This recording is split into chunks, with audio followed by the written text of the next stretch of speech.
স্বামী বিবেকানন্দের রচনা থেকে ঈশ্বর গ্রন্থের আলোকিত পৃষ্ঠা।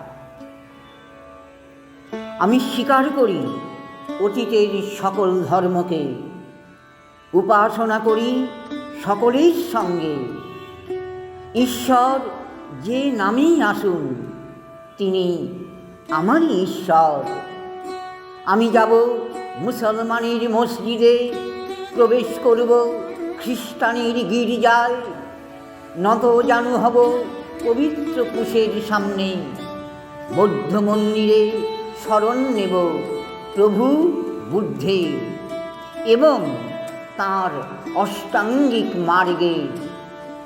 অরণ্যে যাব, বসব ধ্যানাসনে হিন্দুর সঙ্গে, সেই আলোকের আকাঙ্ক্ষায় যা দীপমান সকল হৃদয়ে।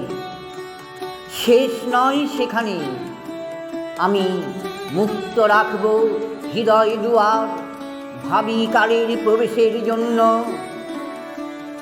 বর্তমানে অবস্থিত আমরা, উন্মুক্ত থাকব ভবিষ্যতের মুখে। হে আলোক, অবতীর্ণ হও। ঈশ্বর গ্রন্থের রচনা কি সমাপ্ত হয়ে গেছে, নাকি অবিরাম রচিত হচ্ছে আলোকিত পৃষ্ঠাগুলি? অপূর্ব সে গ্রন্থ, বেদ, বাইবেল, কোরআন সহ অন্য পবিত্র গ্রন্থগুলি তারই কিছু পৃষ্ঠা ছাড়া আর কিছু নয়। এখনো অপঠিত অগণ্য পৃষ্ঠা। খুলে যাক, খুলে যাক সে গ্রন্থ চিরকালের জন্য।